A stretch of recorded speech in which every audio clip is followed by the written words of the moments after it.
Meeting will come to order. We are now holding a special meeting of the Fayette County School Board, Fayette County School Corporation's Board of School Trustees to be official. We welcome all of you and thank you for coming. With that being said, I need a motion to approve the agenda as submitted. I move to approve the agenda. Yes, I do. Thank you, Mr. Delwood. Do I hear a second? I'll second. Thank you, Ms. Kirchner. Any discussion? All those in favor, please say aye. Aye. Opposed? The motion carries. The first discussion item that we have listed for this afternoon is the policy on criminal gangs and criminal gang activity in schools and policy. Dr. Hodges, I'll let you explain that.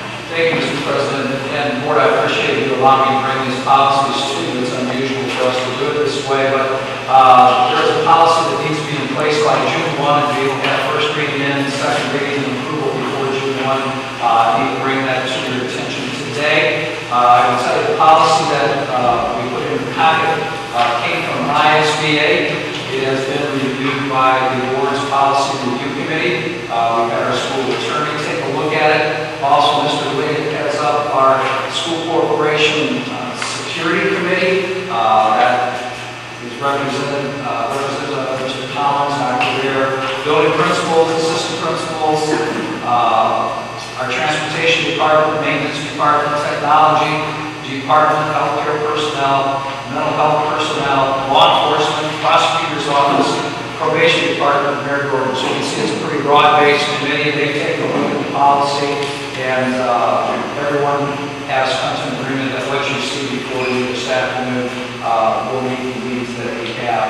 I won't take the time to read that, but I think one of the comments that was made is the board policy review is it does have some strong statements at the beginning, but there's some places that later on provide some rehabilitation, and I don't need to, if someone wants to speak to that, they're more than welcome to, but if you'd like to speak, if not, you can consider this first reading. This has the corrections. Right. That, because when at the meeting the other morning, we're going to check those things with I did. From the original template from ISBA, you go down to about the third paragraph that starts with the reprisals. There was a guarantee against, an immunity against lawsuits. Yeah.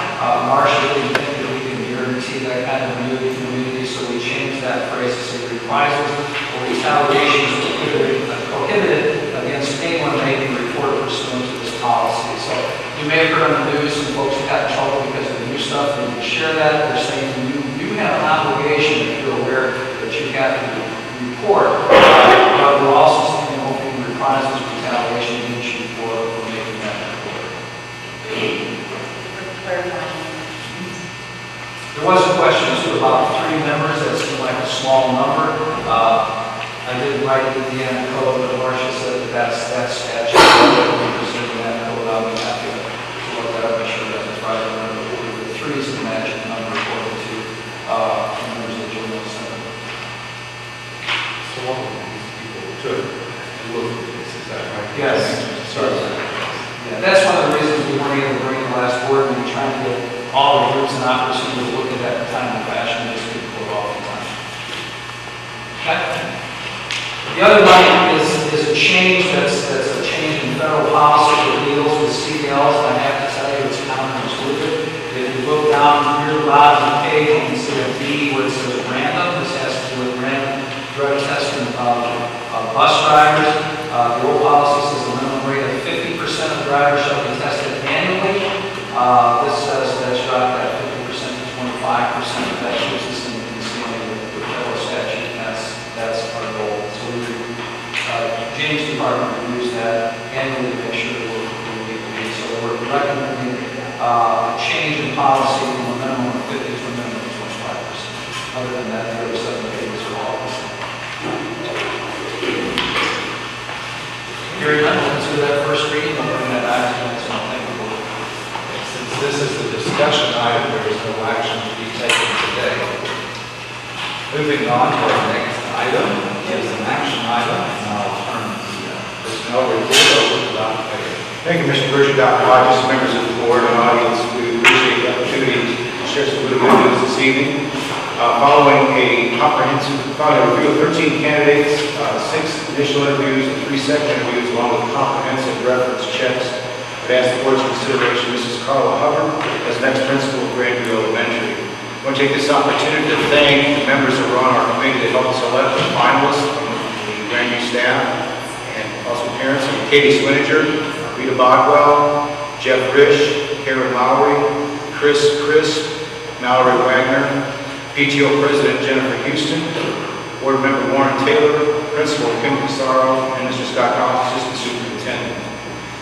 Background information: Mrs. Hubbard is a 1982 graduate of Indiana State University, where she received her bachelor science degree in elementary education. In 1991, Mrs. Hubbard completed the requirements in earning a Master of Science degree in school counseling.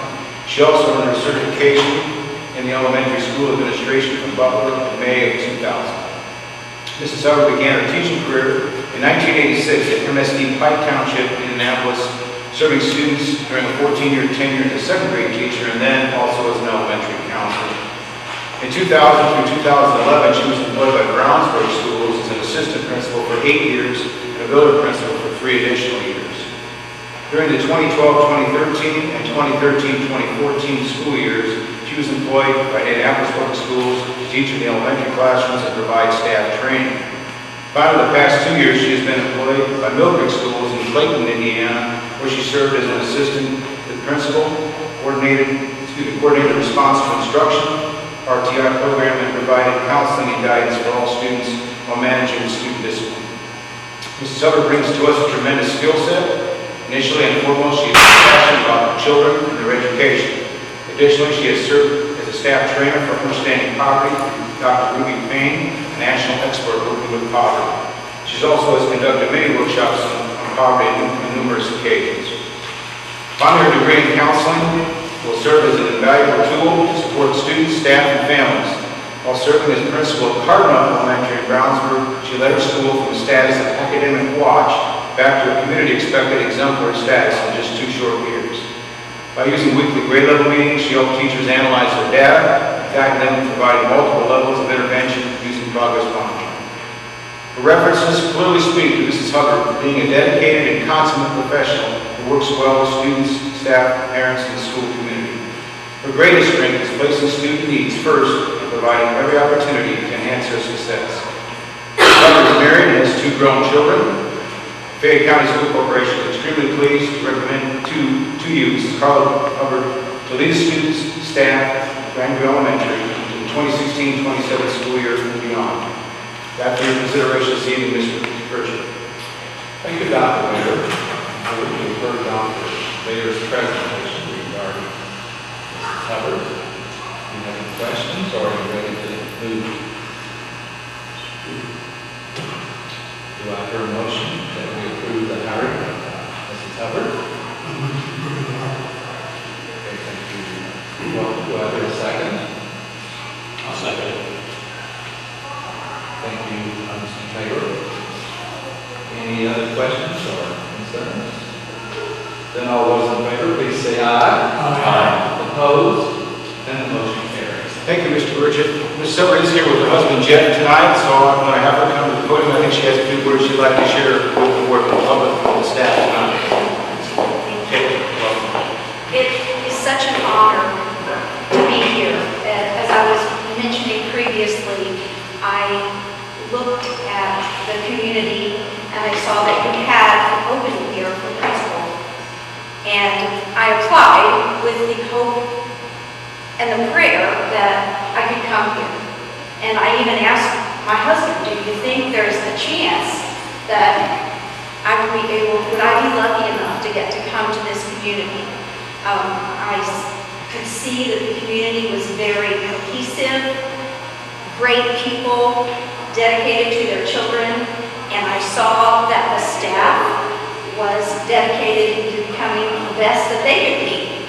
And so I was very excited about the possibility and appreciate the honor of getting to come here to Fayette Community Schools. And I will say, this is my husband Jeff. I'd like to bring you to meet him because besides being a wonderful person, he has never lived anywhere else but a section of Indianapolis and in Hendricks County. But obviously he saw my passion. He heard what I had to say, and the final agreement was when he heard about your county fair. And so he was out to the car before I could even decide whether we would come and look at the place. He heard about that, and it sounds wonderful, and I'm delighted to be here. Thank you so much.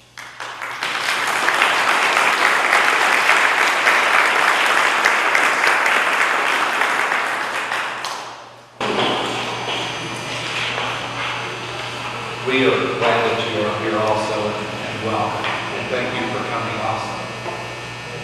All right, with that, that is the last item that's on our agenda, so do I hear a motion to adjourn? I move to adjourn. Thank you, Mr. Walters. Is there a second? I'll say it. All those in favor, please say aye. Aye.